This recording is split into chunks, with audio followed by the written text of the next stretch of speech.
Good morning everyone, welcome back to my channel. আজকে আমি দেরি করে স্নান করেছি কারণ আমার একটা শ্যুট ছিল শ্যাম্পুর, তো মানে ওটা শ্যুটটা কমপ্লিট করতে হতো, সেখানে সকালবেলা স্নান করিনি, শ্যাম্পু তো করতেই হতো। নদী চলে গেছে স্কুলে।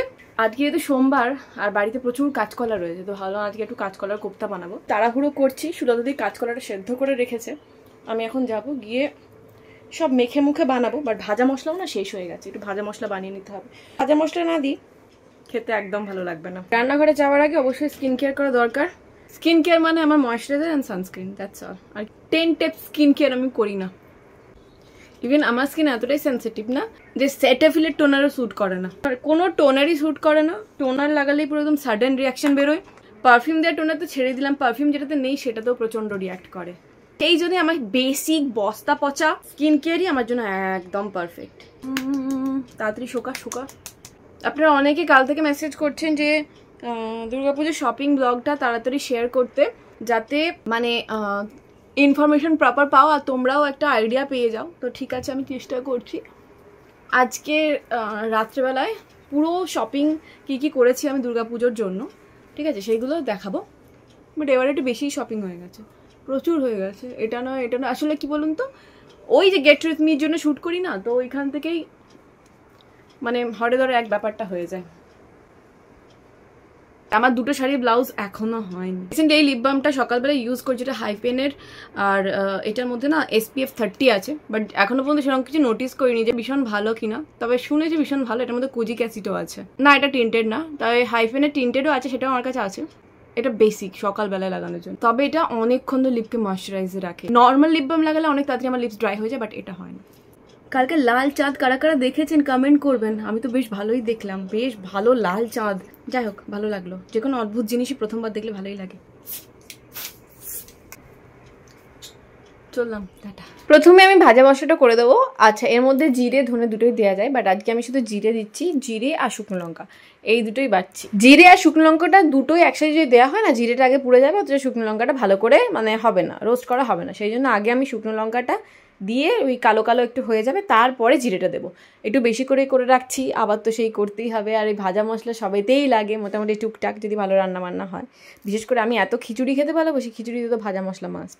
একটা ভাজা মশলা আমার করা আছে যার মধ্যে অনেক কিছু দেওয়া আছে, জিরে ধনে মৌরি, তারপরে গোটা গরম মশলা, শুকনো লঙ্কা, তেজপাতা, পোস্ত, সেটা আলাদা জায়গায় করে রেখে দিয়েছি। ওইটা আবার সবেতে তো যাবে না না। আর এইটা জাস্ট সিম্পল একটা ভাজা মশলা, এটা আমি কোপ্তা কাটিতে দেবো বলে ভেবেছি। হালকা একটু ঠান্ডা করে নিয়ে হামাল দিস্তায় আমি থেতো করছিলাম, বাট ভালোভাবে হচ্ছিল না, ওই জন্য শিলনোড়ার ইউজ করলাম। বেশ কিছুটা মশলা আমি তুলে রেখে দিয়েছি ওই কৌটোটার মধ্যে, আর একটুখানি এর মধ্যে দিচ্ছি। কাঁচকলা আর একটা আলু আছে এর মধ্যে। নুন, শুকনো লঙ্কা গুঁড়ো, হলুদ গুঁড়ো, জিরে গুঁড়ো, ধনে গুঁড়ো সব এর মধ্যে দিচ্ছি। এরপরে ভালো করে মাখিয়ে চটকে নেব। আর অল্প একটু বেসন আমি এর মধ্যে দেবো, কারণ বেসন না দিলে রিস্ক হয়ে যাবে, কখনো চিটে যেতে পারে, লেগে যেতে পারে, বা অনেকটা তেলের মধ্যে ছাড়তে হতে পারে। তো সেই রিস্ক নিচ্ছি না। জাস্ট অল্প একটু বেসন দিয়ে ভালো করে যখন আমি মাখবো, তখন দেখবেন ভালো করে বড়াগুলো ভাজাও যাচ্ছে। অনেকে আবার ময়দাও দেয়, অনেকে আবার কর্নফ্লোরও দেয়। সত্যি বলতে কি, কাঁচকলার কোফতা টোফতা আমার অতটাও ভালো লাগে না। আমার কোফতা একটা জিনিসই ভালো লাগে, সেটা হচ্ছে ছানার কোফতা। ছানার কোফতাটা আমার খুব পছন্দ লাগে, ওই খিরখির গন্ধ ছাড়ে। বাট এই কাঁচকলা কোফতা ওই আর কি, মানে কাঁচকলাগুলো নষ্ট হবে ওই আর কি রকমারি রান্না, কিন্তু আমার খেতে একদম ভালো লাগে না। তো ঠিক আছে, এখানে আদা বেটে নিয়েছি, এর মধ্যে জিরে গুঁড়ো, অল্প ধনে গুঁড়ো, শুকনো লঙ্কার গুঁড়ো, হলুদ, একটু জল দিয়ে বেশ কিছুক্ষণ আমি মানে ঢাকা দিয়ে রেখে দেবো। তাহলে এটা বাটা মশলার মতো টেস্টটা খেতে লাগবে। আর এটা ঢাকা দেওয়া থাকবে, আর ওইদিকে আমি কাঁচকলার কোফতাগুলোর বড়াগুলো হালকা করে ভেজে নেব। বলে নাকি বাটা মশলার টেস্ট দারুণ। ওই একদিন লঙ্কা বেটে, হলুদ বেটে রান্না করার ইচ্ছা আছে। ওটা কি রান্না করা যায়, একদিন ডিমের ঝোল করবো ভাবছি। ডিমের ঝোলটা সমস্ত বাটা মশলা দিয়ে করে দেখবো যে কেমন লাগে। যদিও আমার শিলটা খুবই ছোট, আর এই শিলটা না ওই ষষ্ঠী পুজো করার জন্য কেনা হয়েছিল, বাটাবুটির জন্য নয়। ওই টুকটাক বাটাবুটি হয় বটে, আর এমনিতে ধারও নেই আমাদের এখানে। তো সোসাইটির ভেতরে ধার করতেও আসে না, না ঢুকতে দেয় না, আমি জানি না। তো সেই জন্যেই অসুবিধাটা হচ্ছে। এটা যদি কাটানোও থাকতো ছোটো শিলটা, তাহলেও বেশ ভালো বাটা যেত। এই বড়াগুলোকে একটু লাল লাল করে ভেজে তুলে নেব, কারণ কাঁচকলা কোফতা এমনিতে খুব নরম হয়, মানে যে কোনো কোফতা কারি খুব নরম হয় আর কি। কারির মধ্যে ডোবালেই কিন্তু একদম ছোটো ছড়কোটা হয়ে যায় আর কি। সেই জন্য লাস্টে একদম কারিটা যখন ফুটে যাবে, লাস্টে আমি এই বড়াগুলো মেশাবো। আর একটু কড়া করে ভাজলে না তাড়াতাড়ি গলে যাওয়ার সম্ভাবনাটা একটু। 4টের মতো কোফতা আমি ভাজা রেখে দিচ্ছি, সবাইকে পাতে একটা করে ভাজা কোফতাও দেবো, আর এমনি নর্মালি কারি তো ঠিকই আছে। একদিন ইচ্ছা আছে চিংড়ি মাছের এইভাবে কোফতা করে না মাঞ্চুরিয়ান বানাবো, মানে চিংড়ি বলস যেগুলো প্রন বলস বানিয়ে মাঞ্চুরিয়ান যেভাবে বানায় ওগুলো খেতে খুব টেস্টি লাগে। যদিও সত্যি কথা বলতে কি মাঞ্চুরিয়ান আমার খুব একটা পছন্দের মধ্যে পড়ে না, ইভেন চিলি চিকেন ফিলি চিকেন কোনোটাই। আমার এই বাঙালি রান্নাই পছন্দ, মানে চিংড়ির মালাইকারি, চিকেন হলে চিকেন কষা, তো সেইগুলো পছন্দ, বাঙালি রান্না পছন্দ। ওই মানে ওই ক্যাপসিকাম আর পেঁয়াজ দিয়ে আর ভালো লাগে না। একটা সময় খুব ভালোবেসেছি মানে খেতাম, এখন আর একদম ভালো লাগে না খেতে। দেখেছেন ব্যাটারটার মধ্যে 2 চামচের মতো বেসন দিয়েছিলাম বললে ওলটাতে পাল্টাতে কিছুই অসুবিধা হচ্ছে না, খুব সুন্দরভাবে ভাজা যাচ্ছে আর গোটাও থাকছে। আমি এই ভয়টাই পাচ্ছিলাম যদি ভেঙে যায় মহা মুশকিল হবে। এই দেখুন কোফতাগুলো রেডি হয়ে গেছে। এবার সর্ষের তেলের মধ্যে অল্প একটু ঘি দেবো, দুটো মিক্স করে নেবো, দিয়ে তারপরে শুকনো লঙ্কা গোটা জিরে ফোড়ন দেবো, তেজপাতা দিলেও দিতে পারেন, আমাদের বাড়িতে তেজপাতা সেরকম রান্না ব্যবহার হয় না আর কি। তারপর ওই যে মশলাটা গুঁড়ে রেখেছিলাম ওটা দিয়ে দেবো, দিয়ে ভালো করে মশলাটা কষবো। কষার পর যখন হালকা তেল ছেড়ে দেবো ওর মধ্যে আমি টমেটোটাও মেশাবো, মোটামুটি 2টো বড়ো সাইজের টমেটো আমি আলাদা গ্রেট করে রেখেছি, ওইটা মিশিয়ে ভালো করে মশলাটা কষবো। তখন তো বুঝতেই পারবেন যে মশলার কালার ছেড়ে দিচ্ছে বা সুন্দর তেল ছাড়ছে। তারপরে ওর মধ্যে এক এক করে নুন মিষ্টি ব্যালেন্স করে দিয়ে দেবো, কারণ হলুদ লঙ্কা গুঁড়ো জিরে ধরে সমস্ত কিছু এর মধ্যে অলরেডি রয়েছে। আর হ্যাঁ অল্প একটু গরম মশলা গুঁড়ো করেও দেবো, কিন্তু গরম মশলা ছাড়া আবার কোফতাকারি নিরামিষ একদম ভালো লাগবে না। আমি ওই একটা বড় স্টিক আর 2টো না 3টে, হ্যাঁ 3টে এলাচ 3টে লবঙ্গ নিয়েছি, ওটাকে ভালো করে গুঁড়ো করে এর মধ্যে ছড়িয়ে দিয়েছি। বেটেও দিতে পারেন, বাটা মশলা আরও টেস্ট মানে বেশি, বাট আমাদের শিলতে বললাম না বাটতে অনেক টাইম লাগে, তো সেই জন্য এইভাবে মিশিয়ে এরপরে আর কি গরম জল ঢেলে দিন, ঢেলে দিয়ে জলটা যখন ফুটে যাবে তখন কোফতাগুলো দিয়ে নামিয়ে নিন গরম গরম। অবশ্যই ঘি আর কাঁচা লঙ্কা ছড়াতে ভুলবেন না। আর ঝোলটা বা গ্রেভিটা আমি একটু বেশি রাখবো, কারণ যত ঠান্ডা হবে না ততই কিন্তু ওই কোফতাগুলো ওই মানে জুসটাকে শুষে নেবে। তারপরে যখন খেতে দিতে যাবো তারপরে দেখবো যে কারুর পাতে দেওয়ার মতো আর কিছুই বেঁচে নেই, সেই জন্য ওরই মধ্যে গ্রেভিটা একটু বেশি রাখবো। আজকে তো মঙ্গলবার, কালকে সোমবার ছিল, তো মঙ্গলবারে আপনাদের বাড়িতে কি কি রান্না হচ্ছে কমেন্টে অবশ্যই জানাবেন। আর এই কোফতাকারি রান্নাটা আমি করেছিলাম সোমবার দিনে, কারণ সোমবার দিনে নিরামিষ ছিল। আর সব থেকে বড় কথা কাঁচকলাগুলো নষ্ট হচ্ছিলো, মেন কাজ হচ্ছে এটা।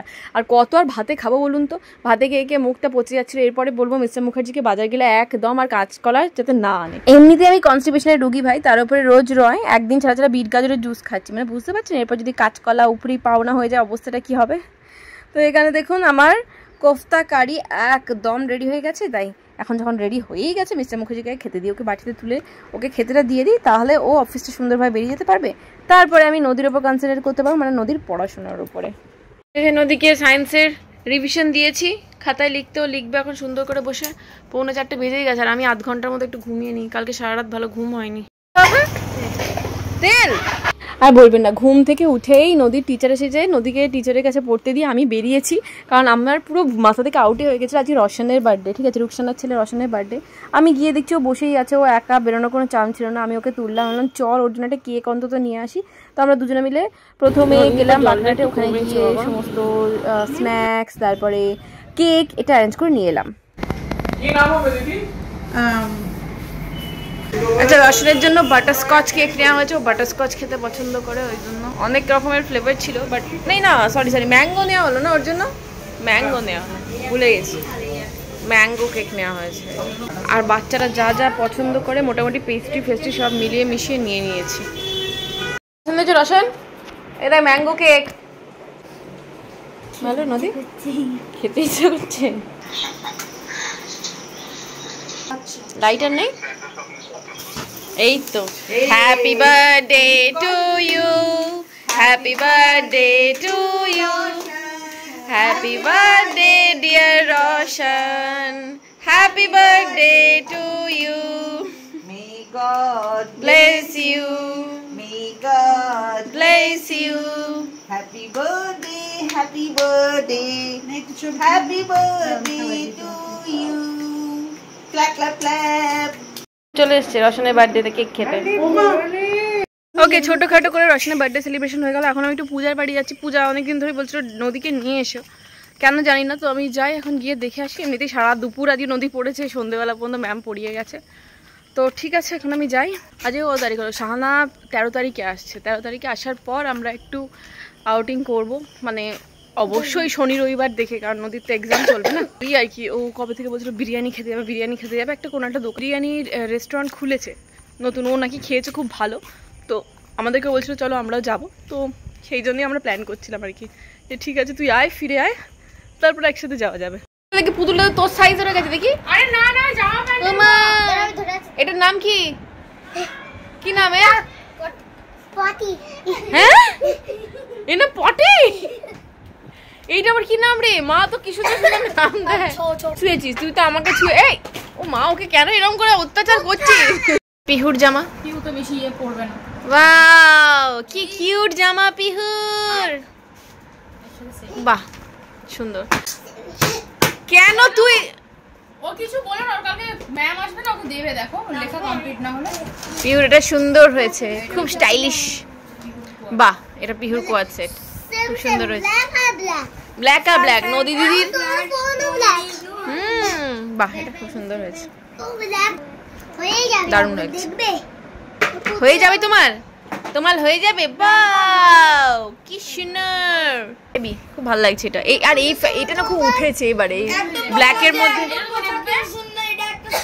পূজা নদীর জন্য একটা সুন্দর ড্রেস এনেছে, সেটা আমি এখন দেখাবো না, কারণ নদীরও পুজোর শপিং আমি শেয়ার করবো আপনার সাথে, তখন সবকিছু একসাথে দেবো। নদীর তো এখনো কেনা হয়নি অনেক জিনিস, যেরকম ওর বাবা মানে মিস্টার মুখার্জি যাদেরকে যা দেবে তো সেইগুলো কারোরই কিছু কেনা হয়নি। না আমাকে যা দেবে সেটা কিছু কিনে হয়েছে, না নদীকে যা দেবে সেটা কেনা হয়েছে, না বাবানের কেনা হয়েছে, কারোরই কিছু কেনা হয়নি। মা বাবা সবারই জন্য কিনতে হবে, তো সেটা কিছুদিন পরে, আর কতদিন পরে হয়তো নেক্সট স্যাটারডে সানডে আমরা প্ল্যান করছি, দেখা যাক। পরশু থেকে নদীতে এক্সাম, বাট কালকে ওদের 11টায় ছুটি হয়ে যাচ্ছে, তো এবার ওকে ভাবছিলাম পাঠাবো না, দিয়ে তারপরে ভাবছি যে না থাক কি দরকার, চলেই যাবি, যা পড়ার এসে পড়বি। এমনিতে ওর মোটামুটি রেডি আছে। আমি আর স্কুল ড্রেসটা এখানে ভাঁজ করে রেখে দিচ্ছি, কালকে পিটি ড্রেস পরে যাবে। বাইরে জাস্ট রোদটা দেখুন, এই দুদিন বৃষ্টি হয়নি, জল তো পুরো শুকিয়ে গেছে, আর প্রচন্ড গরম প্রচন্ড গরম। ক্ষমা প্রার্থী, কারণ কালকে আমি শপিং ব্লগ শেয়ার করতে পারিনি, তার জন্য। কালকে যদি আমি রাতে খুব দেরিতেই ঘুমিয়েছি, তাতেও কি বলেন তো সারাদিন মানে ওই রিলস, একবার রিলসে যদি নেশা লেগে যায় না, সেই হচ্ছে অবস্থা। তো আজকে আমি নদীকে স্কুলে পাঠালাম না, ঠিক আছে। কালকে মিস্টার মুখার্জি অনেক রাত্রে শুয়েছে, ও মানে নদীকে তুললেই ও উঠে যাবে, এরকম করে তো শরীরেরও খারাপ হয়। আজকে আবার অফিস টফিস আছে, যেতে হবে, এই রোদে কাজ করতে হবে, তাই না? তো কালকে অফিস করে এসে সারা রাত জাগা, তারপরে আবার আজকে অফিসে বেরোনো, এটা খুব চাপের ব্যাপার। আর তাছাড়াও আজকে নদীতে বললাম না আজকে 11টাতে ছুটি হয়ে যেত, সেই জন্য আর পাঠালাম না, মাত্র 2টো ক্লাসই হয়তো হতো। এখনও ঘরে পড়ছে, আমি সিলেবাস তো রেডি করে দিয়েছি, এখন সব রিডিং পড়াচ্ছি, তাই যাতে স্পেলিংগুলো মিস্টেক না হয়। মেন প্রবলেমই ওর হচ্ছে স্পেলিং মিস্টেক, স্পেলিং জানলেও ভুল করে দিয়ে চলে আসে, তাড়াহুড়ো করে লেখার চোটে কোনটা টি লিখছে, কোনটা এ লিখছে, কোনটা পি লিখছে, ওর মাথাতেই থাকে না। আমি তাও বারবার বলি যে লেখার পরে বারবার চেক করবি ঠিক লিখেছিস কিনা, ওইটুকু মেয়ে আর কি চেক করবে। রকেট চ্যাপ্টার রিভাইজ করছি। নদীকে রিভিশনে বসিয়ে আমি চলে এসেছি রান্নাঘরে, কারণ আজকে না ডিমের একটা জিনিস বানাবো, কিছুই না, খুবই সিম্পল, ওই পোস্ত দিয়ে যে ডিমের রেসিপিটা হয় না সেটাই, কিছুই না। 2টো ডিমকে আমি ভালো করে নুন দিয়ে ফেটিয়ে নিচ্ছি, এরপরে কড়ার মধ্যে তেল দিয়ে, তেল গরম হলে ডিমটাকে ভুজিয়া বানিয়ে নেব। এটার অবশ্য গোটা ডিমেরও করা যায়, ভুজিয়ারও করা যায়, অনেক সময় ডিম ভাপিয়েও করা যায়, যে যেরমভাবে করে, বাট আমার মনে ভুজিয়াটা একটু তাড়াতাড়ি হয়, আর ছোটোবেলা থেকে আমি ভুজিয়াটা খেয়ে আসছি, তাই ভুজিয়ারই করলাম। এইভাবে জাস্ট প্লেন, কোনো পেঁয়াজ টেঁয়াজ দেওয়ার দরকার নেই, জাস্ট প্লেন ডিমের ভুজিয়া বানিয়ে ভালো করে ভেজে নিয়ে ওটাকে তুলে নিতে হবে। দিয়ে কড়ার মধ্যে আবার ওই 1.5 চামচের মতো সর্ষের তেল দিয়ে বেশ কিছুটা পেঁয়াজ, যে যতটা পেঁয়াজ খেতে পছন্দ করে সেই রকম পেঁয়াজ দিয়ে কুচি, ভালো করে পেঁয়াজটা ভাজতে হবে। যখন পেঁয়াজটা পুরোপুরি লাল লাল হয়ে যাবে তখন এর মধ্যে আমি বেশ কিছুটা পোস্ত বাটা দিয়ে দেবো। আমি যদিও এর মধ্যে মানে 2 চামচ পোস্তর সঙ্গে 1/2 চামচ সর্ষেও অ্যাড করেছি, আপনারা চাইলে পুরোটারই পোস্ত করতে পারেন, কারণ সর্ষেটা আগে থেকেই বাটা ছিল আর কি, তো সেই জন্য দিয়ে দিয়েছি। আমরা দেখি একবার একটু এক্সপেরিমেন্ট করে, তো খারাপ লাগেনি। তো ওই বাটা দিয়ে যখন একটু ফুটে যাবে, তারপরে ওই ভাজা ডিমগুলো দিয়ে একটু নুন হলুদ আর একটু শুকনো লঙ্কার গুঁড়ো দিয়ে একদম শুকনো শুকনো করে নামিয়ে নিন। গরম ভাতের সাথে যা ভালো লাগে না খেতে। আর বিশ্বাস করুন এই রান্নাটা যখন আমি করছি তখন আমি মনে ভেবেই নিয়েছিলাম যে আজকে আমি তাড়াতাড়ি ভাত খেয়ে নেবো, মানে এই রান্নাটা কমপ্লিট হবে, ভাত তো হয়ে গেছে, আমি নিয়ে জাস্ট বসে যাব। এই ডিম পোস্ত রেসিপিটা আমার বাবার খুব পছন্দের, মানে বাবা যখন মাছ মাংস ডিমটা খুব চুটিয়ে খেত, আমাদের বাড়িতে রান্না হতো, তখন বাবা বেশিরভাগ ডিম হলেই ডিম পোস্ত করতে বলতো। আমার শ্বশুরবাড়িতে আবার এইসব রান্না কেউ খাবে না, বলবে যে না ডিমটা পোস্ত সাথে দিলে কিরকম আস্তে আস্তে গন্ধ ছাড়ে, তো সেই জন্যেই ওনাদের জন্য ডিমের ঝোল হয়েছে, আর আমার খেতে ইচ্ছা হয়েছিল বলে আজকে ডিম পোস্ত বানিয়ে নিলাম। আর এমনিতেই মঙ্গলবার মিস্টার মুখার্জি তো খাবে না, মঙ্গলবারেও নিরামিষ খায়, তো আমার আর নদীর জন্যই বানিয়েছি, আমিও একটু খাবো আর নদীও একটু খাবে। এই যে কনসিস্টেন্সিটা এরকম রাখলেও চলে, বাট আমার আজকে কেন জানি শুকনো শুকনো খেতে ইচ্ছা করলে, দেখুন আমি নামিয়ে নিয়েছি, হাফ আমি নদীর জন্য তুলে রেখে দিয়েছি আর হাফ এখানে নিয়ে নিয়েছি। এই যে সদ্য গরম ফুটে ওঠা ভাত 2 ডাবু নিয়ে নিয়েছি, এর ওপর থেকে একটু বাটার ছড়িয়ে নেব, ব্যাস আমার সর্টেড। এই যে আমি আমার ভাত নিয়ে চলে এসেছি, এখনই খেয়ে নেবো। এখন বাজছে 12টা, 12টা তো বাজতেই চলো, তাড়াতাড়ি খেয়ে নেবো। তো একবারে ভাতটা খেয়ে নিচ্ছি, আমারও এমনিতেও একা একা খেতে ভালো লাগে না, আর প্রত্যেকদিন আমি একা একা খাই, খেয়ে নেবো। আর ভাত গরম গরম খেতে না মানে শুধু ঘি দিয়ে খাওয়া যায়। দেখুন এটা ডিম নিয়ে চলে এসেছি, আর কিছু লাগবে না। অনেক কিছু তরকারি হয়েছে, ঝিঙে সর্ষে হয়েছে, ডাল হয়েছে, বেগুন ভাতে হয়েছে, ডিমের ঝোল হয়েছে। তাই মনে হয় আমার ডিমের ঝোল নিও না, আমি এটা দিয়ে খেয়ে নেবো। দাদা গরম প্রচুর, মাখতে দে। এই যে লেবু দুটো, আজকে আর জুস বানাবো না, আজকে নদীকে আমি গোটাই কেটে দেবো, দেখি খাই কিনা। এনে দাঁড়, খা, সবগুলো খাবি। বলেছিলাম যে আজকে ব্লগটাতে আমি আমার দুর্গাপুজোর কালেকশন শেয়ার করবো, বাট বিশেষ করে এই কদিন ধরে বললাম না একটা চাপ চলছে, তো সেই জন্যই না মানে রাত্রে ভালো করে ঘুম হচ্ছে না, তো সেই জন্যই আর শেয়ার করা হয়নি। তবে এই নেক্সট ব্লগে অবশ্যই শেয়ার করবো, মানে এখন যে ব্লগটা শুরু করবো এই ব্লগে অবশ্যই আমি দুর্গাপুজোর কালেকশন শেয়ার করবো আপনার সাথে। ওকে।